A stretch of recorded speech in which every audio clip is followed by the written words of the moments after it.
Bonjour, bonsoir pour cette nouvelle édition de Radio PRD.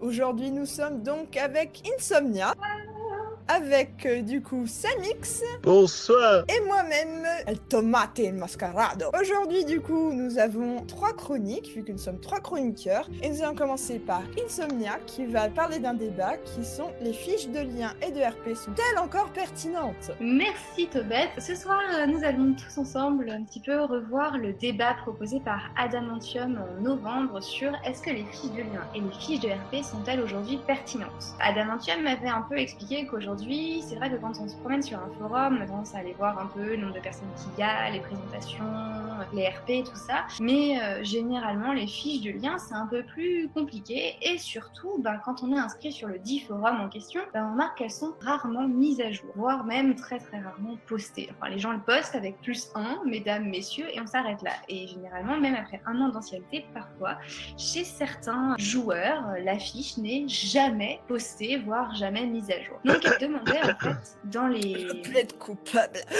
Voilà, bravo. Nous avons 2 boulets dans la radio ce soir. Vous allez pouvoir les juger et leur jeter des poivrons. Parce qu'on jette pas Oui, des mais tomates nous sur sommes une des tomate. boulets de canon. Oh, I make it like a raging bull. Désolée. Donc, beaucoup de gens ont répondu à ce débat et je vous invite à faire de même avec le lien que vous trouverez sous le Lexter exportable. C'est un débat qui aujourd'hui a 2 pages, pas particulièrement excitant dans le sens où c'était pas polémique, mais c'est assez intéressant d'avoir des avis qui sont très contrastés puisqu'on va avoir des gens qui vont admettre qu'ils sont pas forcément super accro aux fiches de lien et qu'avec Skype, avec la facilité qu'on a à parler entre joueurs aujourd'hui, la fiche de lien est devenue un petit peu dérisoire. Et d'autres pour qui au contraire c'est assez important parce que ça permet en fait de faire vraiment un point sur l'évolution du personnage et parfois en même temps de tenir un répertoire pour savoir où on en est niveau RP. Donc on va profiter d'être 3 dans la radio pour faire un petit tour de table.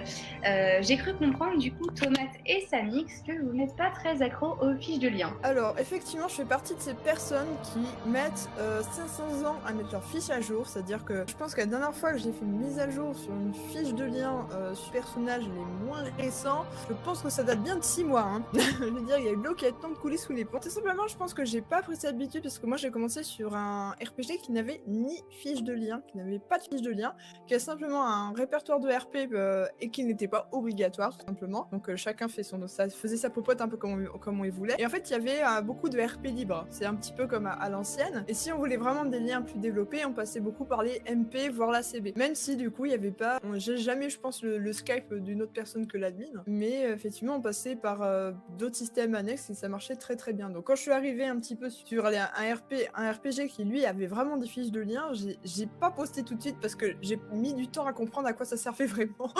Vous avez le droit d'envoyer des tomates à notre tomate de la radio par MP, on ne vous en voudra pas.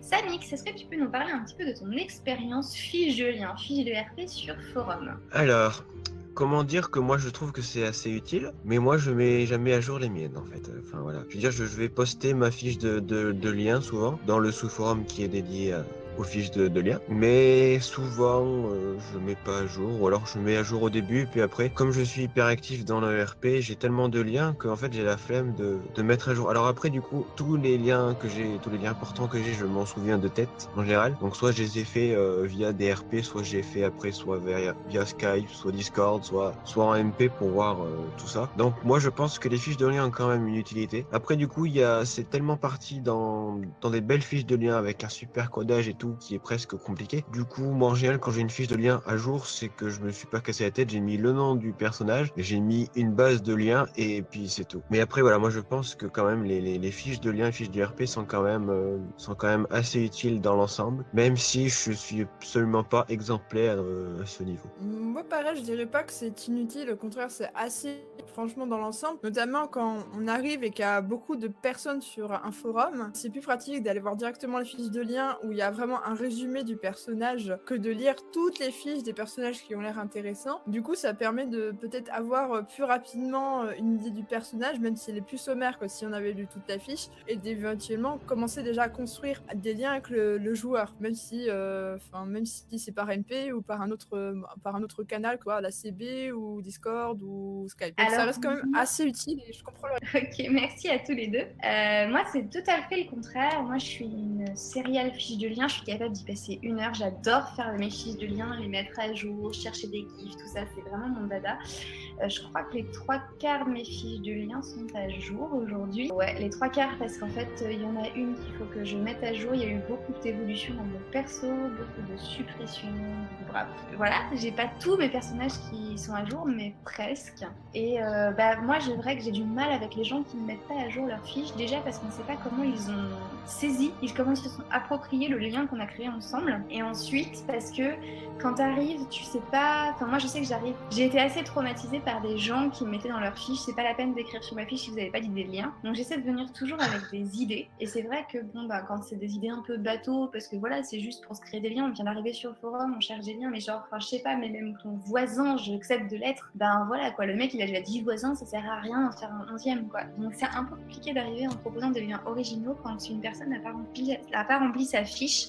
Et, ou alors, au contraire, c'est pas super agréable de se faire rembarrer parce que le lien qu'on propose, la personne l'a déjà avec quelqu'un d'autre. Donc ça, c'est un peu compliqué, surtout que moi, j'essaie de faire vraiment des liens qui sont en cohérence totale entre les personnages, donc c'est chaud. Après, j'ai eu des périodes où pour moi, faire mes fiches de liens, c'était chiant, notamment une époque où j'avais 7 persos sur le même forum et où j'en avais une 30aine ailleurs. Et là, effectivement, j'avoue que c'était lourd et ça me faisait chier. Mais sinon, moi, je fais partie des terroristes de la fiche de lien, donc voilà. Tu veux les faire exploser, c'est ça? Exactement, non, j'aime que les fiches de lien soient faites et à défaut d'être mises à jour régulièrement, au moins qu'il y ait les liens les plus importants qui soient présents dedans pour pouvoir aider les nouveaux à venir vers vous. Parce qu'il y a beaucoup de gens qui disent ouais, les gens ils se plaignent que leur fiche de lien, il n'y a personne qui vient poster dedans. Ouais, c'est sûr, mais parce que quand on ne vient pas poster dans la tienne, c'est peut-être parce qu'il y a une raison. Et moi, je sais que je ne poste quasiment jamais sur les fiches de liens qui sont vides. Juste parce que du coup, j'ai pas envie d'aller lire les fiches de présentation, ça me fait déjà chier quand je suis admin. Alors, quand je suis juste membre, c'est voilà.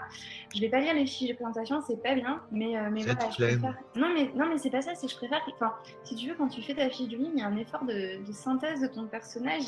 Donc, si nous avons terminé ce sujet, je pense que nous pouvons passer du coup au mien. Alors je vais poser cette question mais dans quel ordre répondre à ces RP? Et oui, parce que il y a plusieurs façons dont on peut traiter quand on a beaucoup de RP, traiter l'ordre dans lequel on répond. Donc moi je suis la joueuse un peu classique, je vais d'abord répondre aux RP dans l'ordre chronologique, tout simplement parce que j'aime pas faire attendre mes partenaires et que du coup je pense que la personne qui m'a répondu au plus tôt doit avoir sa réponse avant les autres. Mais il y a toujours plusieurs façons de traiter cette façon de répondre, surtout que c'est aussi en fonction de ces différentes façons, ça peut être plus ou moins bien pris. Par exemple, moi j'ai tendance aussi à mettre en priorité les intrigues. Par exemple, quand il y a des événements sur les forums qui sont importants, là je vais plutôt répondre en priorité, surtout que c'est souvent des RP courts, et mettre ensuite mon ordre chronologique après. Mais il y a des personnes qui vont préférer être plus thématiques, c'est-à-dire commencer à répondre avec un personnage, puis après un suivant, histoire de tout faire un petit peu plutôt par personnage. Et il y a d'autres personnes qui vont dire moi je m'en fiche de l'ordre, je commence par le RP qui m'inspire le plus. Donc du coup c'est pour ça que des fois il y a ce côté qui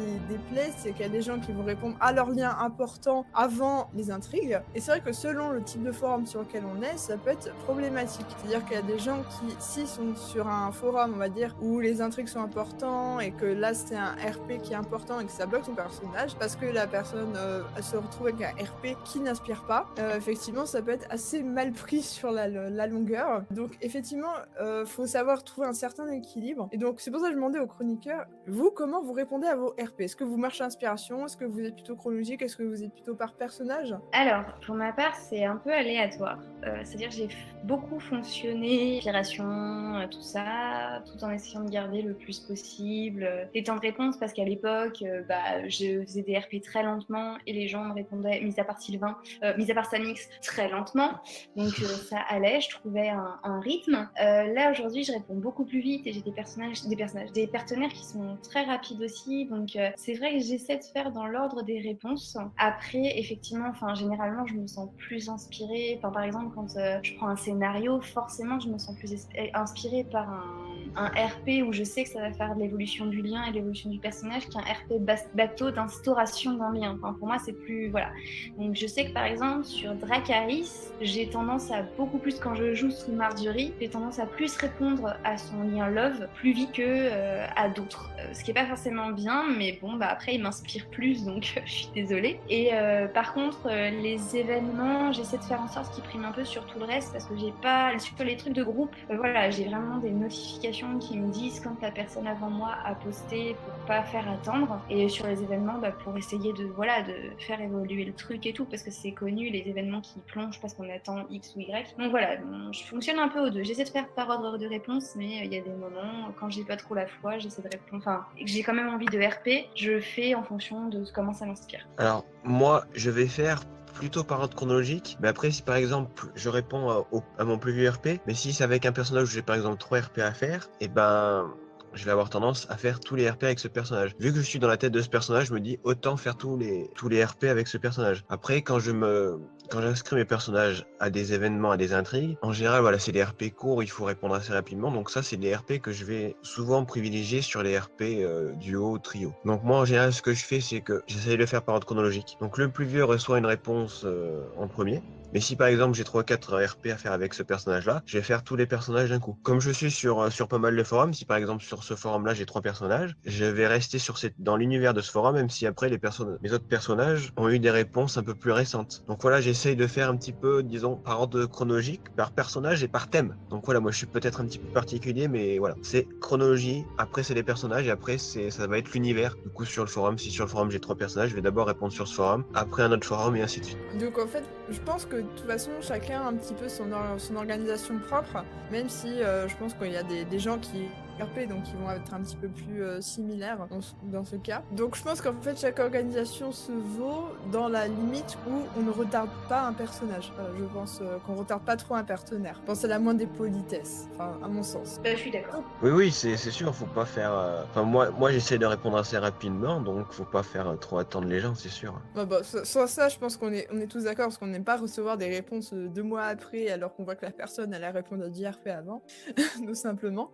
Donc je pense que sur ces beaux mots, nous allons pouvoir passer au sujet de Samix, qui va nous parler de Jennifer Lawrence. Non, en fait, il va nous parler de comment on choisit son avatar. Alors, comment choisir son avatar? C'est vrai que c'est une très bonne question que voici, et moi j'ai repéré en général plutôt 2 cas. Bon, après il y a toujours l'exception qui confirme la règle, c'est-à-dire une tomate masquée qui, elle, fait encore autrement, mais bon, ça c'est un autre cas. Donc comment est-ce qu'on choisit son avatar? Alors, est-ce que vous choisissez votre avatar et qu'après vous construisez votre personnage, c'est-à-dire ses traits de caractère, son histoire, ou est-ce que au contraire, vous imaginez d'abord votre histoire, traits de caractère, et après vous mettez un visage sur ce personnage? Ça, je pense que ça va dépendre des circonstances. Si par exemple vous allez sur un forum que vous choisissez un scénario, bon après l'avatar est souvent négociable, donc on peut peut-être le changer, mais là du coup vous allez voir l'avatar peut-être, et du coup vous allez lire le scénario, ou au contraire vous allez peut-être plutôt regarder le scénario et après vous allez regarder l'avatar. Moi ce que je fais en général, c'est que j'ai des envies de jouer certaines célébrités, et du coup en fonction de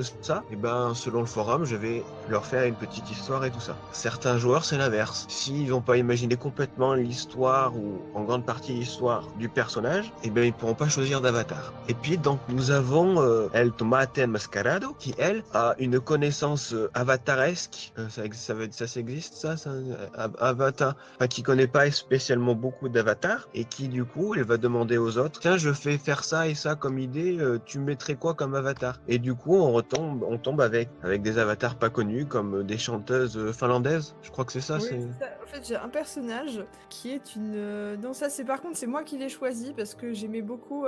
Je pense que je suis très sensible à l'esthétique photo, en fait. Et je trouvais qu'elle avait des photos qui correspondaient très très bien à l'idée choisie du personnage. Et c'est ça qui m'a décidé sur elle, même s'il y avait genre 6 photos qui se battent en duel, parce que c'est Johanna Saloama A, qui est la chanteuse du groupe Indica. Ça j'en fais un petit peu de pub. Internationalement tellement connu, effectivement. Il n'est pas très très connu vu que du coup c'est un groupe finlandais. Et je suis tombée dessus au pied sur YouTube pour vous dire comment j'ai connu le groupe. Et je pense que moi-même, pour choisir... En fait, je fais partie de ces gens-là qui ont très très peu de connaissances en acteurs parce que de base je venais des forums manga et je suis pas quelqu'un qui consomme énormément de séries. Alors quand je suis arrivée sur le réel, je ne connaissais quasiment personne. Vraiment les acteurs vraiment extrêmement connus. Et malheureusement, je suis une personne qui en fait va vraiment marcher. En fait, je vais avoir une idée de base, je vais chercher un visage qui correspond un peu et à partir du moment là, je deviens pointilleuse et difficile. Donc du coup, c'est une vraie croix à la bannière pour trouver quelqu'un qui... Et après, je pense que quand je finis mes fiches, au final, l'avatar interagit un petit peu avec un peu ce que j'ai construit, en fait. Voilà, donc moi, c'est comme ça que je choisis mes avatars. C'est vraiment un peu, je pense, c'est le combo entre l'idée, beaucoup de réflexion et je dirais, de oui, non sur des têtes que je vois passer. J'utilise beaucoup les sites de Faceclaim, etc., etc. Et après, je me base sur un avatar et ben on fait comme ça. Donc en fait, c'est que en échange, je suis pas très exigeant sur un avatar, donc même si je prends un PV ou un scénario, j'aurais tendance à prendre l'avatar qui est déjà défini. Alors moi, c'est un peu compliqué. C'est bizarre ça que ce soit compliqué. Non, dans ma jeunesse RPGiste. Et oui, c'est vrai que tu es vieille, pardon, excuse-moi. Dans ma jeunesse RPGiste, j'ai beaucoup fonctionné à l'avatar. Vraiment beaucoup. J'ai pris des personnages que j'aurais jamais joué s'il n'y avait pas eu l'avatar que je cherchais. Aujourd'hui, que j'essaie de diminuer mon nombre de personnages, forcément, on fait un peu plus attention et on ne se laisse pas appeler par les sirènes des scénarios. J'ai beaucoup de mal à créer un personnage en fait de A à Z, mais genre vraiment beaucoup. Du coup, je prends quasiment toujours des scénarios ou des personnages vacants. Et c'est vrai qu'en fait, c'est l'avatar qui va m'attirer pour lire le truc. Mais c'est pas pour autant que je vais forcément le prendre. Ça va m'arriver de voir des pubs sur Facebook avec, je sais pas moi, F, Sophie Turner, ou tiens, plus rare, je l'ai vu l'autre jour, F, Catherine Winnick. Et j'aimerais tellement jouer Catherine Winnick en ce moment, je sais pas pourquoi. J'ai une vague viking. Donc F, Catherine Winnick, tu lis le truc et puis tu te dis... bon, le personnage il est bien quoi, mais sans plus. Donc voilà, moi je sais qu'aujourd'hui un personnage sans plus, je le prends pas parce que au bout de 3 semaines, 1 mois, j'arrêterai de RP, donc ça sert à rien de faire des fausses joies au créateur. Et généralement, ce qui m'arrive, c'est que si je trouve le forum beau, enfin si je le trouve esthétiquement sympathique, je vais aller regarder les autres scénarios. Et ça m'est arrivé plusieurs fois de cliquer sur un lien pour un personnage et de finir par en prendre un autre. Mais plein de fois. En gros, pour moi, l'avatar, c'est ce qui va m'attirer sur le sujet parce qu'effectivement, un nom que je connais pas, spontanément, voilà. En fait, il faut vraiment que le thème du forum m'inspire beaucoup pour que je fasse tous les sujets, même des personnages, enfin, des avatars que je connais pas. Et c'est vrai que généralement, c'est l'avatar qui me fait cliquer, mais c'est pas l'avatar qui me fera m'inscrire. C'est combo, avatar, lien et histoire du personnage. Et ça m'a permis, en fait, je sais et puis encore aujourd'hui, mais il y a quelques semaines, j'étais vraiment dans une phase, j'avais envie de jouer Toby Regbo. Ah oui. Pourtant, ma phase règne est passée, mais j'avais envie de jouer Toby Regbo et en fait ouais, grave, j'ai eu la chance, c'est qu'à un moment j'ai cliqué sur un lien pour un personnage de Nathalie Dormer. Le scénario m'a pas particulièrement parlé et je clique sur les trucs et il y avait un scénario Toby Regbo et en fait le scénario Toby Regbo c'était genre tellement le scénario de folie et tout et donc du coup j'ai craqué etc. Mais sinon non, en fait voilà, ça va m'attirer mais ça va pas me faire m'inscrire. Chacun a sa façon de choisir son avatar, donc après ça dépend si on fait un personnage inventé ou si on fait un scénario, parce que je pense du coup ça y joue, hein. Si on prend un scénario comme vient de le dire Insomnia, voilà, elle voit la célébrité, tout de suite ça va attirer son regard. Après si on fait un personnage complètement inventé, on va voir, est-ce qu'on va choisir d'abord l'avatar ou est-ce qu'on va d'abord former le personnage et après choisir l'avatar. Faut voir que pour Tomate c'est un mix un petit peu des deux, hein, elle fait son histoire et puis elle choisit l'avatar, enfin elle regarde un petit peu ce qui pourrait correspondre. C'est pour ça qu'elle se retrouve avec certains avatars qui sont très très rares. Donc si jamais vous êtes sur un forum et que vous avez un avatar très très rare, une chanteuse d'un groupe finlandais, donc ça veut dire que vous êtes en train de RP avec El Tomate Mascarado. Bon, elle n'est pas sur tant de forums que ça, donc peut-être pas. Pour choisir son avatar, il y a plusieurs solutions. Ce qui compte, c'est qu'on se fasse plaisir avec nos personnages. Donc j'ai envie de dire, choisissez vos avatars et puis faites-vous plaisir, quoi, voilà. Mix pour ce sujet très intéressant. Donc je pense que c'est la fin de cette Radio PRD. On se retrouve du coup le mois prochain. Sur ce, prenez soin de vous. À la prochaine. Bonne nuit. Salut.